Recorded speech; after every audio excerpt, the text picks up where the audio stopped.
e amém. Eu quero ler esse texto da palavra de Deus com vocês, meus irmãos. Diz assim: Paulo, apóstolo de Cristo Jesus, pela vontade de Deus, aos santos e fiéis em Cristo de Jesus, que estão em Éfeso, que estão em Casa Brasil. A vocês, graça e paz da parte de Deus, nosso Pai, e do Senhor Jesus Cristo. Bendito seja o Deus e Pai do nosso Senhor Jesus Cristo, que nos abençoou com todas as bênçãos espirituais nas regiões celestiais em Cristo.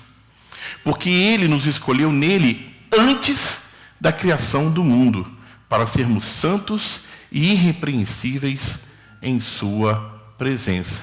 Porque Deus nos escolheu nele antes da criação do mundo. Presta atenção nessa palavra.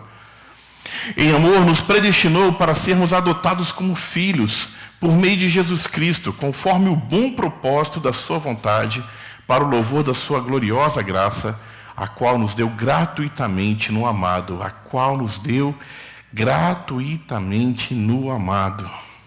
Nele temos a redenção por meio do seu sangue, o perdão dos pecados, de acordo com as riquezas da graça de Deus, a qual Ele derramou sobre nós com toda sabedoria e entendimento.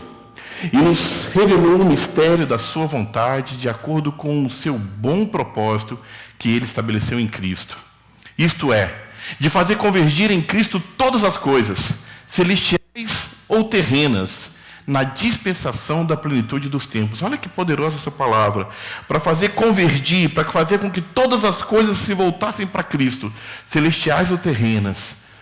E ele segue dizendo: nele fomos também escolhidos, tendo sido predestinado conforme o plano daquele que faz todas as coisas, segundo o propósito da sua vontade, a fim de que nós, os que primeiro esperamos em Cristo, sejamos para o louvor da sua glória. Quando vocês ouviram e creram na palavra da verdade, novamente, quando vocês ouviram e creram na palavra da verdade, o evangelho que os salvou, vocês foram selados em Cristo com o Espírito Santo da promessa, que é a garantia da nossa herança até a redenção daqueles que pertencem a Deus, para o louvor da sua glória. Palavra de Deus para as nossas vidas, meus irmãos, em Cristo Jesus. Amém. Meus irmãos, talvez essa seja uma das maiores inquietudes do coração humano. Talvez seja essa uma das maiores interrogações que há na vida daquele que quer servir de coração sincero ao Senhor e passa, às vezes, muito tempo tentando entender qual é a vontade de Deus para a minha vida. O que é conhecer a vontade de Deus? Entenda bem, geralmente, quando a gente toca nesse assunto de vontade de Deus, ou que essa palavrinha, né, na verdade, essas palavras vêm em conjunto, né, falando vontade de Deus, tem alguns contextos mais comuns. Né? A gente fala de vontade de Deus diante de uma tragédia, né, quando acontece alguma coisa que foge totalmente ao controle, a morte inesperada, um acidente. E a gente não tem resposta, a gente se consola de certa maneira, dizendo: não, foi a vontade de Deus. Há uma outra coisa que é usado para falar sobre a vontade de Deus, é quando nós queremos dar uma desculpa para a nossa inoperância, sabe? Quando a gente não quer fazer alguma coisa, e aí a gente fala assim: estou aguardando a vontade de Deus. Tem uma ruma de louça suja para lavar, mas se Deus não falar comigo, eu não saio daqui para lavar de jeito nenhum. Tem um mundo de ministérios, de chamados, de necessidades na casa de Deus. Mas alguns ficam aguardando que um anjo do céu se levante, né, diante de você com uma voz grandiosa e diga: meu filho amado, eu quero que você faça isso. Há aqueles também que usam a vontade de Deus para fazer aquilo que é a sua própria vontade. Né? Fica pensando meios de fazer aquilo que ele quer, comprar rodas novas para o carro e diz: não, foi a vontade de Deus. Eu falei para Deus que eu queria comprar as rodas e se não fosse para comprar, que ia cair um raio cor-de-rosa no meio do céu amarelado. E aí não acontece, a gente começa a colocar, sabe, começa a colocar a nossa própria vontade e tentando confundir isso com a vontade de Deus. E, por fim, ainda, aqueles que validam suas más ações usando o termo que é a vontade de Deus, ao ponto de dizer que é pela vontade de Deus que eu devo destruir outro. E há um mundo de pessoas guerreando, matando outras pessoas, acreditando que estão fazendo a vontade de Deus. E com isso, a gente vive um tempo em que o Evangelho no Brasil, e ele vem exportado para os Estados Unidos também, desde o Brasil para cá, no meio da comunidade brasileira, de irmãos e irmãs que estão jogando orixás cristãos, que estão consultando profetas, idolatrando líderes, tudo para tentar entender o que é a vontade de Deus. E sabe, eu estudei o livro de Efésios esses dias, tenho lido e relido, e eu comecei então, no capítulo 1, riscar, grifar, colorir algumas coisas. Eu mandei no grupo da igreja e eu acho que depois que você olhar isso aqui, fica facinho de entender o livro o capítulo 1, né? Eu fui riscando e grifando, e quando eu cheguei no final, eu olhei e falei assim, gente, nem eu mais estou lembrando porque eu risquei os primeiros livros, porque era tanta coisa. Tantas coisas que o Senhor estava falando ali, tanta coisa que parecia importante, tanta coisa que era especial. Mas eu quis concentrar meu coração naquilo que está em roxinho ali, às vezes que aparece a palavra vontade de Deus, a vontade do Senhor, e tentar entender o que é essa vontade, com muita humildade, meus irmãos. Eu digo a vocês, eu quero tentar descobrir com vocês qual é a vontade de Deus, quando que ela se manifesta e para que ela serve. Eu queria que você tentasse responder isso comigo. E a primeira dessas perguntas, então, é qual é a vontade de Deus? No capítulo 1, por 4 vezes aparece a palavra vontade, né, e se referindo a Deus. Na primeira vez, no versículo 1, é diferente de todas as outras. E por isso eu preciso separar ela das outras 3 que vem em seguida, porque o primeiro momento, Paulo usa a expressão vontade de Deus para definir o chamado que Deus tinha para a vida dele. É um chamado exclusivo que tinha para ele. Deus chamou Paulo para ser apóstolo. Foi o chamado de Deus para ele. Foi para isso que o Senhor apareceu para Paulo no meio do caminho de Damasco e disse para ele, olha, você vai sofrer, você vai passar essas coisas. E Paulo entendeu o chamado de Deus para a vida dele. E isso é muito importante entender, meus irmãos. E eu quero afirmar algo, e a gente vai falar sobre isso no final, que Deus tem chamados, Deus tem sonhos, Deus tem a sua vontade revelada ao coração de cada um de vocês. Por isso a Bíblia diz que Deus derramou na igreja dons, que Deus derramou na igreja essas características especiais para que fosse usado para a glória do nome de Deus. Agora, o chamado individual de Deus só se cumpre, só tem razão de ser, se ele está debaixo da vontade soberana de Deus, que é algo muito maior. A vontade soberana de Deus, que é um propósito maior para todos. Entenda bem, Deus tem um projeto com a vida do Haroldo, Deus tem um projeto com a vida da Marcela, Deus tem coisas que derramou sobre a tua vida, Bela, sobre a tua vida, Raquel, única e exclusivamente, mas é um chamado comum. Há a vontade de Deus para todos nós, para a igreja do Senhor. E quando eu me refiro à igreja do Senhor, não se refiro só à Casa Brasil, mas a todas as denominações, a todos aqueles que servem o Senhor na face dessa terra. Há a vontade de Deus sobre a vida de cada um de nós. E o apóstolo Paulo nos revela, ao escrever Efésios, qual é essa vontade de Deus para todos. É que eu e você sejamos filhos amados e parte da família de Deus. É isso que ele vai colocar lá no verso 5. Em amor nos predestinou para sermos adotados como filhos, por meio de Jesus Cristo, conforme o bom propósito da sua vontade. Meus irmãos, ele está escrevendo para os Efésios. Você precisa tentar entender o que aconteceu em Efésios. O que aconteceu naquela cidade e por que essa palavra é tão importante. Por que essa palavra ela se torna tão poderosa para a vida da igreja de Efésios e também para as nossas vidas. O apóstolo Paulo está vindo de Coríntios e para em Efésios. E ele para em Efésios e encontra ali um grupo de irmãos que já estavam lá, de pessoas que já conheciam o Evangelho. Está lá no capítulo 19 de Atos. E quando ele chega lá, ele chega nessa cidade que era a 4ª das maiores cidades do Império Romano do seu tempo.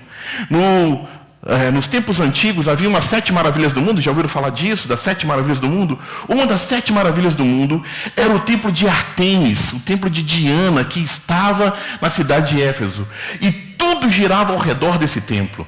As pessoas passavam para lá para adorar. Era ao meio do caminho, do trânsito, quem saía de Roma para a Ásia. E tinha que passar por Éfeso. E esse lugar, então, o comércio, a vida das pessoas estava toda em volta da adoração a Ártemis. E quando Paulo chega lá, ele encontra esses irmãos e fala assim, vamos começar a ensinar a palavra. E ele começa a ensinar porque, até então, meus irmãos, vocês precisam entender, havia ainda o entendimento de que o evangelho era só para quem era judeu. Que o evangelho era só para aqueles que eram judeus de nascimento. E o primeiro lugar que o apóstolo Paulo vai pregar é justamente no ajuntamento dos judeus. Porque ele sabia da palavra e eles também conheciam do Antigo Testamento. E Paulo começa a pregar. Só que o evangelho de Jesus, ele não se limita a barreiras. Ele não se limita nas limitações que existem em nós, seres humanos. E de repente, Paulo começa a ensinar. E sabe o que os judeus fazem? Expulsam Paulo. Você não vai falar mais aqui, não. E quando Paulo sai, ele continua 2 anos ensinando nessa cidade. Se você ler o capítulo 19 de Atos, meus irmãos, em quase 3 anos, 2 anos e pouco de ministério naquela cidade, a cidade se transforma. O que o evangelho faz na vida daquela cidade é algo tão poderoso que as pessoas começam a abandonar a adoração a Ártemis. A Bíblia diz lá no capítulo 19 que começaram a queimar os livros de ocultismo que tinham milhares e milhares de dólares, se colocassem nos nossos valores atuais. Eles queimam em praça pública, porque eles já não suportam mais viver uma vida longe desse Jesus. O evangelho de Jesus alcança toda a cidade. E tudo que começa a acontecer na vida daqueles irmãos, começam a viver em comunidade, começam a estar juntos, começam a impactar o comércio local ao ponto que juntam-se os fazedores de ídolos e falam assim, está tendo um problema com esse camarada aí, Paulo. Ele está atrapalhando o que está acontecendo aqui. E mais, é tão poderoso o que acontece no capítulo 19, que há gente que não acredita em Paulo. Mas eles começam a orar para expulsar demônios e falam assim, olha, eu te expulso em nome do Jesus que Paulo prega. Eles não acreditavam, mas eles sabiam que tinha um poder na vida destas pessoas que estavam no caminho. Assim que se chamava até nesse momento de livro de Atos. Até nesse momento, ainda não eram nem chamados de cristãos, eram só os que estão no caminho. E a igreja do Senhor naquele lugar impacta tão poderosamente aquela cidade que a cidade inteira é transformada. Mas algo aconteceu naquele lugar. Uma barreira que havia dividido essas pessoas durante muito tempo. Judeus e gentios passam a fazer parte de uma mesma família. Judeus e gentios, como isso é possível, meus irmãos? Entendam bem, é um ódio que havia entre eles. O judeu não suportava a ideia de que um gentio, de alguém que não era judeu, está numa sinagoga. O judeu não entendia aquele que não era judeu como digno da salvação de Deus. Meus irmãos, tudo que havia naquele lugar era impossível de acontecer, mas essa obra de Deus acontece, e algo que era inimaginável, através do poder e do amor de Jesus, passa a acontecer. Eles começam a estar juntos, eles começam a viver juntos. O apóstolo Paulo, a escrever a Romanos, ele explica um pouco mais sobre o que é ser uma família em Deus. Ele diz assim, pois aqueles que de antemão conheceu, também os predestinou para serem conformes à imagem do seu Filho, a fim de que ele seja o primogênito entre muitos irmãos. Deixa eu te explicar uma coisa. Todas as barreiras possíveis para nos separar existem. Língua, está aqui o Wes que fala inglês, a grande maioria que fala português, a pastora Ivete que fala espanhol. A questão de cultura, porque, de fato, a cultura do carioca é diferente da cultura do goiano, do pessoal de Tocantins, do Mato Grosso do Sul, de Santa Catarina, de cada região do Brasil. Há outras coisas que nos separam, o time de futebol. Há outras coisas que nos separam, a visão política que temos. Há um mundo de coisas que nos separam, meus irmãos. Há coisas que jamais a gente vai sabe, compactuar. Nem todo mundo chegou ao entendimento que o feijão é colocado primeiro e depois é o arroz, não é assim? Tem gente que não concorda com isso. É o feijão primeiro. Eu vou lutar por isso até o fim. E sabe por quê? Tem tantas coisas que nos separam. Porque cada uma dessas coisas, desde o momento em que a gente foi separado de Deus, tem sido criado barreiras para que a gente pudesse ser uma família. Mas agora nós fomos. Sabe, antes nós éramos aquelas pessoas sem rumo, escravos, perdidos, sem esperança, sem Deus no mundo. Mas agora você é filho. Mais que isso, antes você não tinha quem chamar de pai. E quando o apóstolo Paulo diz, vocês foram adotados em Cristo Jesus, agora nós temos a ousadia, a confiança de dizer, Abba Pai. Sabe o que significa Abba Pai? É chegar para o seu Pai amado, o Senhor Jesus, e falar assim, meu paizinho, por favor, me escuta. É quando a Raquel vem para mim com os olhos grandes e fala assim, pai, eu estou querendo. Sabe? É quando o seu filhinho, com todo o amor, te olha e te pede, com aqueles olhos grandes. Você sabe o que eu estou falando. É sobre isso que o Senhor está falando.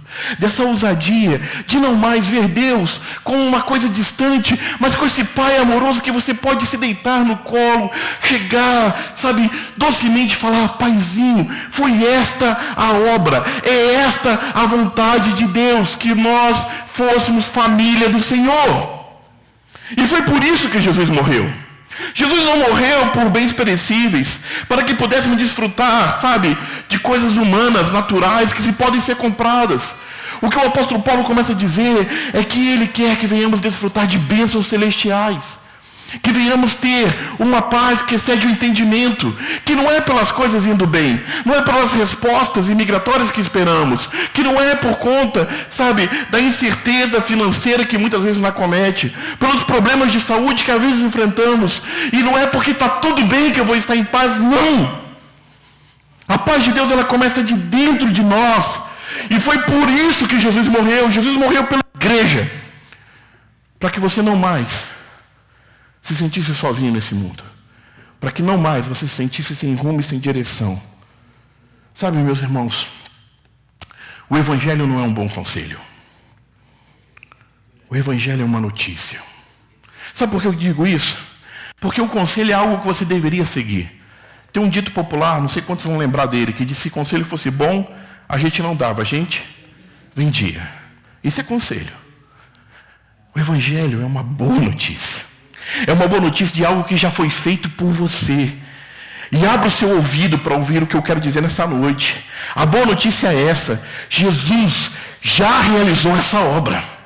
Jesus te ama e Ele morreu por você. E você é um filho amado. E isso já está realizado, isso já está feito. Não é uma obra que está por acontecer. Ele já conquistou isso na cruz do Calvário para que eu e você pudéssemos vencer todas as barreiras que pudessem nos separar e fôssemos igreja, fôssemos família, fôssemos corpo de Cristo. Essa é a vontade de Deus para nós. Agora, a pergunta continua, a pergunta segue. Porque eu disse que eram 3 perguntas. A primeira era qual é a vontade de Deus? E a resposta já ouvimos. Para que fôssemos adotados e agora somos partes da família de Deus. Foi para isso. Unindo judeus e gentios. Unindo goianos e cariocas. Unindo paulistas e santa catarinenses. E unindo tudo aquilo que o mundo pode tentar separar. Essa semana, quando estávamos malhando, é gostoso falar isso, até parece que a gente é malhador mesmo, viu, Júnior? Quando eu e o Júnior estávamos malhando, porque foi um dia que o Henrique não foi, sabe? E aí a gente estava lá discutindo sobre as barreiras, a gente falou sobre a dificuldade às vezes da gente se entender. E na nossa conversa a gente lembrou, sabe, sobre o que aconteceu em Babel. Que no dia de Babel, quando se rompeu as línguas, que se dividiu as línguas, algo mais aconteceu naquele dia. Foi a incapacidade do ser humano se entender até na sua própria língua. Você já parou para pensar nisso? Que às vezes até em português, se eu falar uma coisa, você pode interpretar outra. Essa incapacidade da gente se comunicar completamente. O que Jesus conquistou na cruz foi um livre acesso diante de Deus. para que até as barreiras de comunicação, as barreiras que o inferno quer levantar, caiam por terra, porque Ele já conquistou na cruz por nós. A pergunta seguinte é: quando isso se manifestou?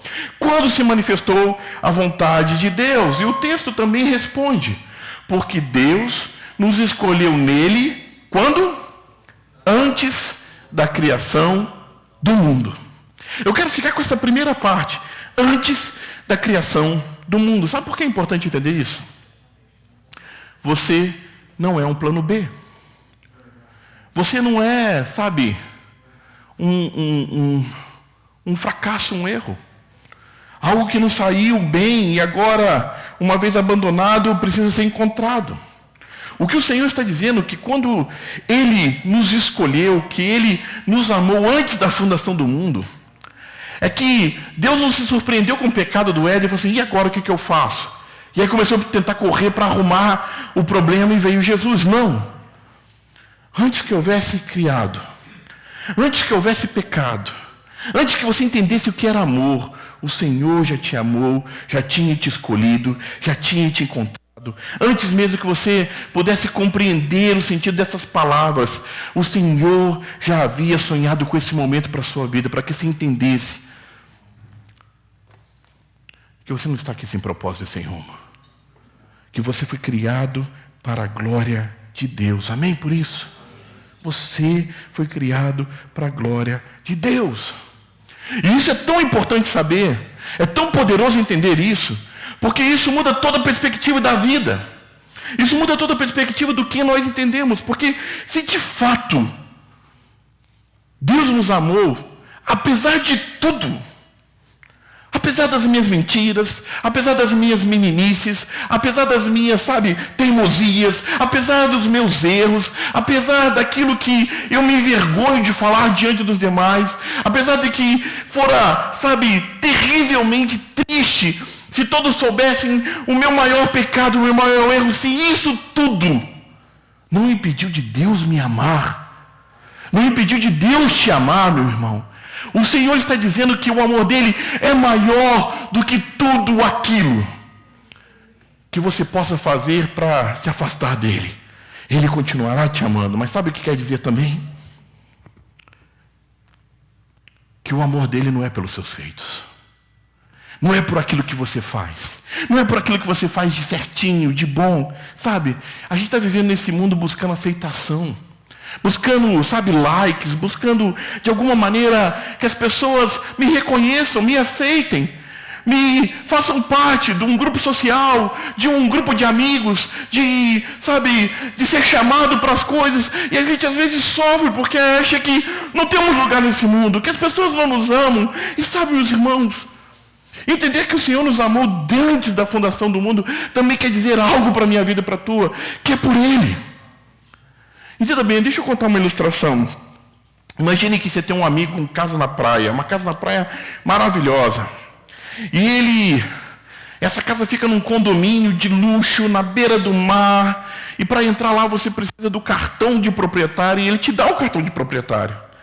E durante aquele final de semana você pode desfrutar de tudo daquele condomínio. Você tem o cartão de proprietário.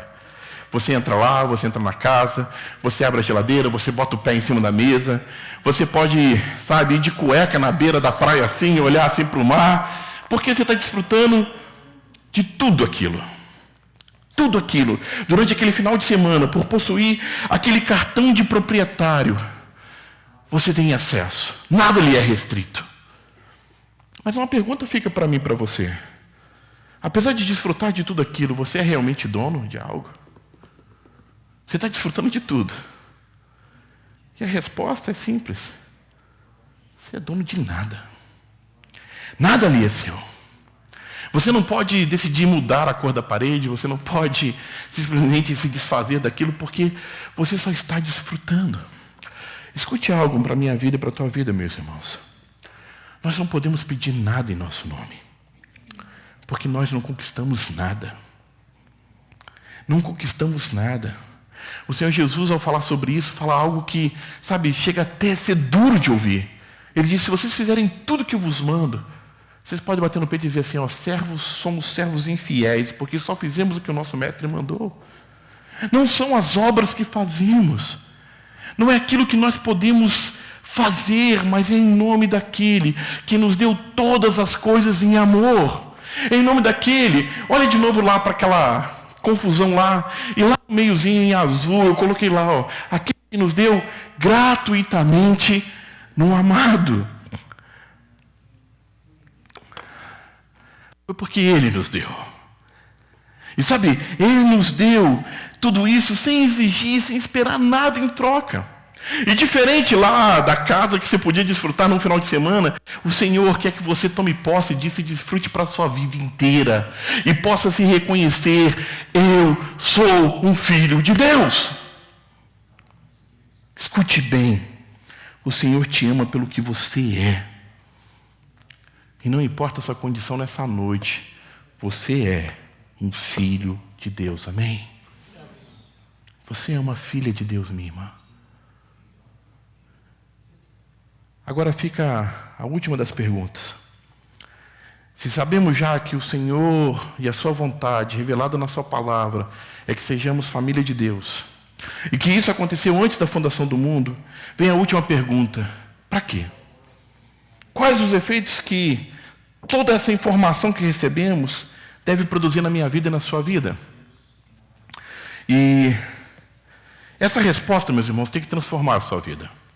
Essa resposta, ela precisa realmente te impactar de uma forma diferente.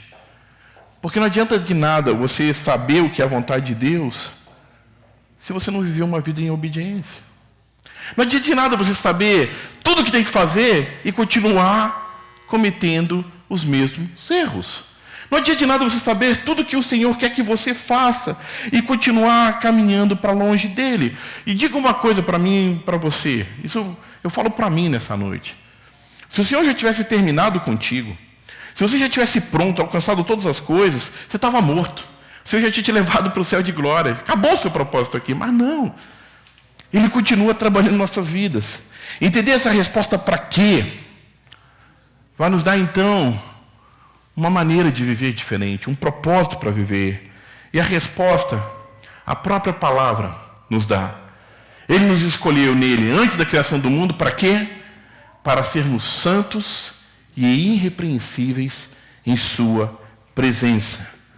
Em outras palavras, meus irmãos, o Senhor nos escolheu, a sua soberana vontade se manifesta em nós para sermos filhos de Deus, para vivermos juntos como igreja, para vivermos para a sua glória. E viver para a sua glória é viver para a sua glória, em tudo.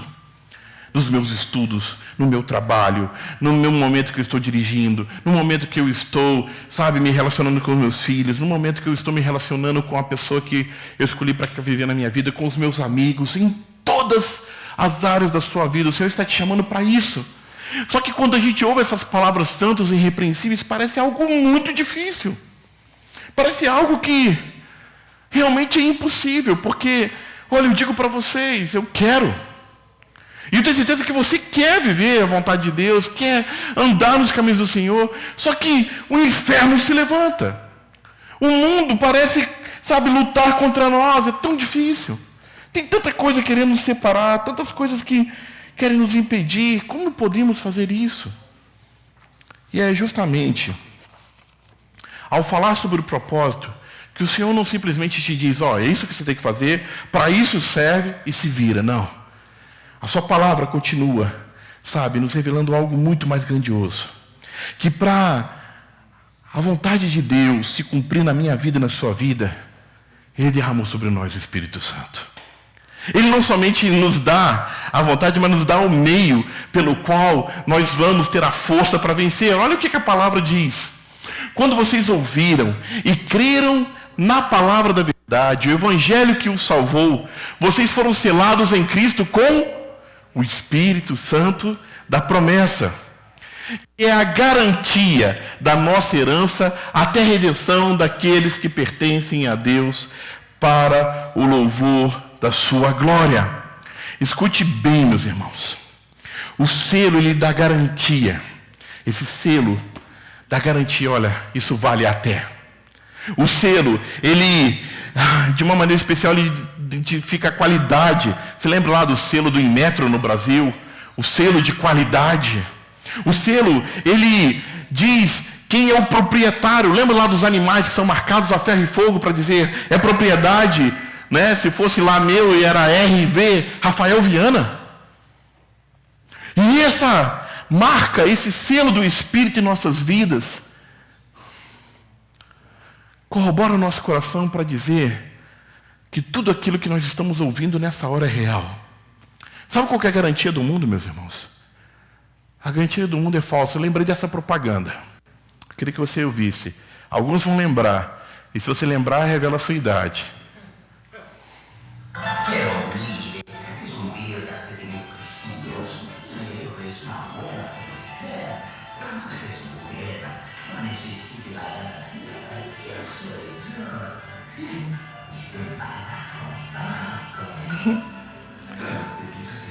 Quem lembrava dessa propaganda? Só para me saber. Alguns lembram. La garantia soy yo. Isso virou até acho que um meme, um jargão no Brasil, né? La garantia soy yo. La garantia que o mundo dá é como esse pilantra que a gente viu na propaganda. Olha o que o Senhor está dizendo. Que Ele colocou o selo do Espírito Santo em nossas vidas, sabe para quê? Para que nós pudéssemos lembrar que estamos guardados até o dia da sua gloriosa volta.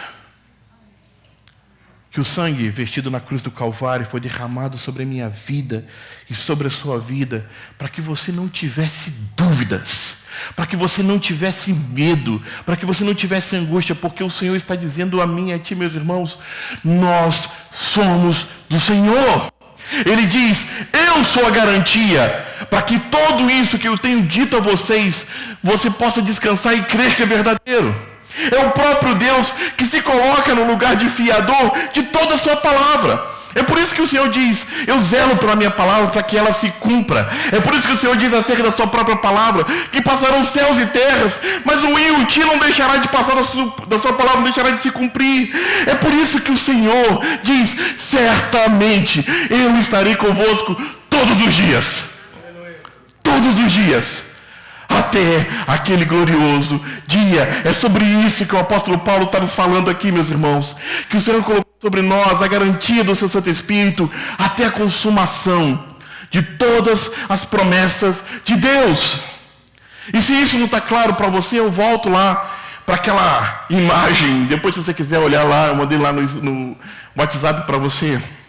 Porque hoje nós temos aqui no português, né, ou com a tecnologia, a capacidade de colocar o negrito, o itálico, o subscrito, né? Underline, colocar cores. A gente faz isso para quê? Para destacar.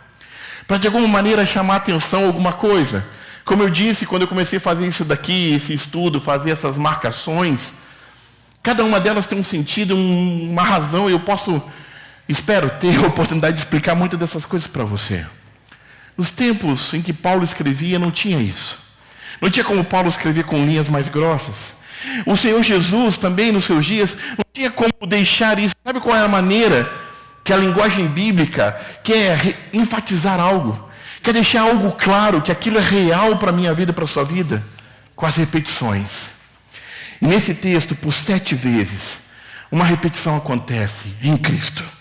Aos santos e fiéis em Cristo Jesus que estão em Éfeso.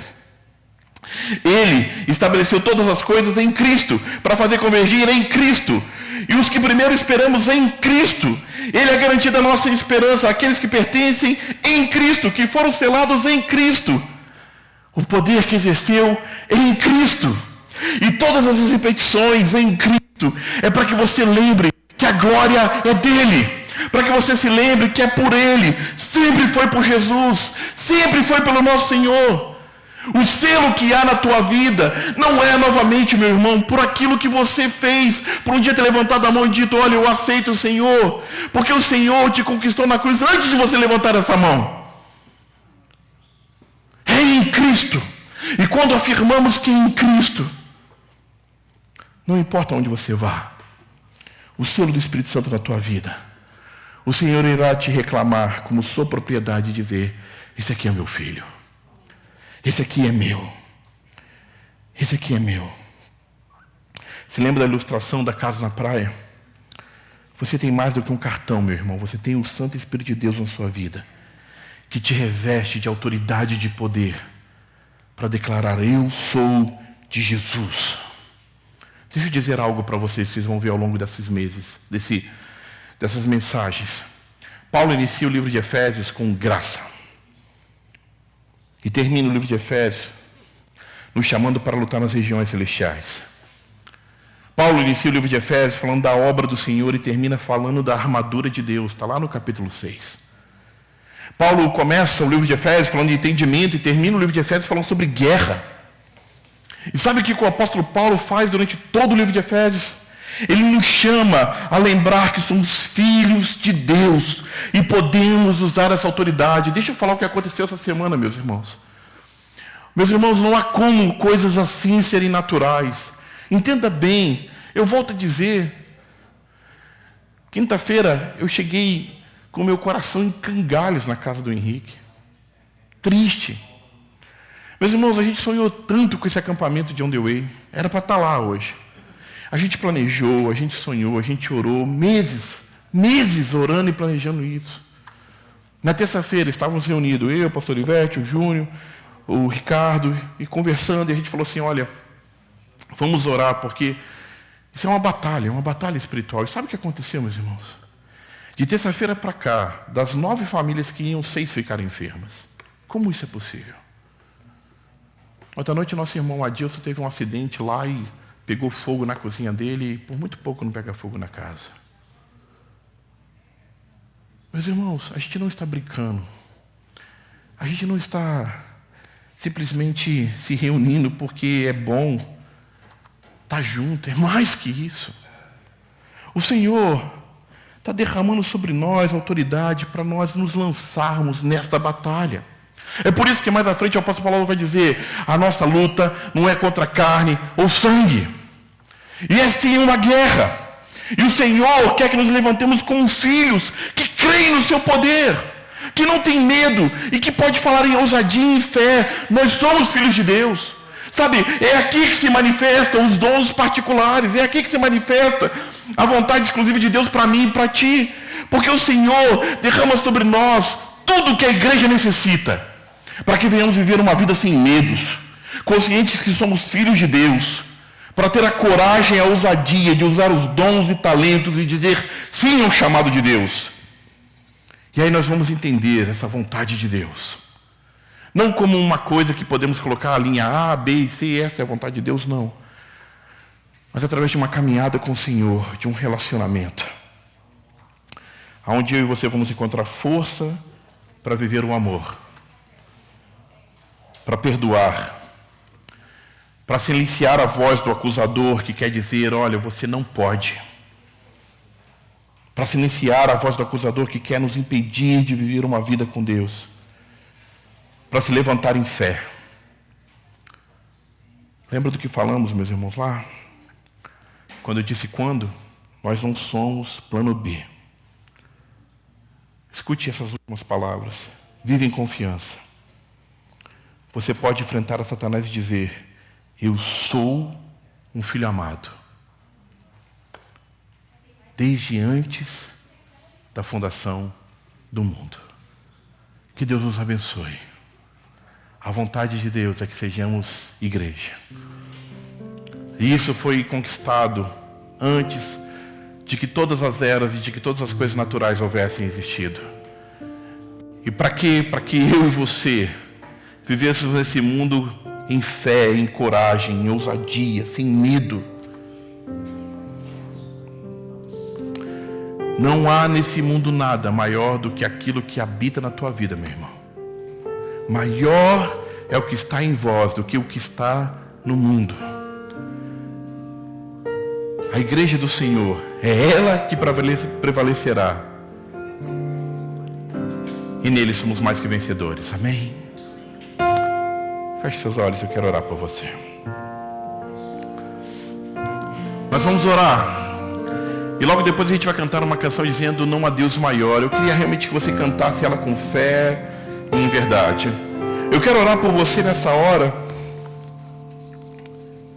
E quero te lembrar que o Santo Espírito de Deus, meu irmão, minha irmã, está na sua vida. Que o Santo Espírito de Deus, no momento que você ouviu e creu na palavra, foi derramado sobre você de forma especial. Entenda bem o que eu quero dizer. Você não precisa esperar uma obra a mais de Deus, porque tudo Ele já realizou. As bênçãos celestiais Ele já derramou sobre nós. A fé e a esperança que necessitamos para enfrentar todos os desafios desse mundo já está sobre nós. Meu irmão, minha irmã, eu quero que você se levante daqui nessa noite e retorne para sua casa, sabe, pisando como alguém que realmente sabe quem é. Sabe que é parte da família de Deus e que o inferno não tem poder de tocar na sua casa, na sua família. E que mesmo que você enfrente lutas, não estará só, porque o Senhor é contigo. Eu quero que você saia daqui dessa noite entendendo que temos um chamado maior. Que os dons, os talentos, os ministérios que Deus derramou para a sua vida, eu tenho certeza que Ele derramou na tua vida, na vida de cada um de nós. Todos eles só fazem sentido, só tem razão de ser, se nós vivermos por essa vontade maior e soberana, de vivermos como família do Senhor, igreja de Cristo. Eu quero orar por você nessa noite. E que você se lembre da grandeza e do poder desse Deus que habita na minha vida e que habita na tua vida. Pai Santo e amado, abençoe a vida dos meus irmãos. Encha-os, ó Deus, com poder, com autoridade. Tira, ó Deus, todo medo. Lança por terra, ó Deus, toda palavra maldita de Satanás, ó Deus. Toda acusação do inimigo, ó Pai, lança por terra em teu nome, ó Pai. Que venhamos lembrar, ó Deus, que fomos conquistados naquela cruz. Que o Senhor é a garantia que necessitamos para enfrentar o mundo. Todas as suas maldades, todas as suas vergonhas, todos os seus enfrentamentos. Em Ti, ó Pai, somos mais que vencedores. E nada, nem ninguém poderá nos separar deste amor, ó Pai. Nem as potestades, nem os dominadores desse mundo, nem forças, nem autoridades, nem o presente, nem o porvir. Porque cremos que a Tua palavra é real, Senhor, e nela descansamos. Ó Deus, cumpra em nós a Tua vontade. Faça de nós, ó Deus, aqueles que somos irmãos e irmãs em Cristo. Ó Pai, revista os meus irmãos de força para falar dessa verdade aos demais, para levar esse evangelho aos que estão longe e distantes. Derrama, ó Deus, essa palavra sobre aqueles, ó Deus, que necessitam força, ó Deus, para amar, para perdoar. Derrama essa palavra, ó Deus, sobre aqueles que necessitam, ó Deus, graça para se levantar das suas angústias, depressões, medos, incertezas e crer que Tu és real, Senhor, e que a Tua palavra é verdadeira. Não há Deus maior, não há Deus tão grande como o nosso Deus. Creia nisso, meu irmão, minha irmã. Sai daqui realmente abençoado e fortalecido pela força do poder do Espírito de Deus que há sobre a tua vida, desde agora e para sempre. Vamos colocar de pé, vamos louvar o Senhor nessa noite em Cristo Jesus.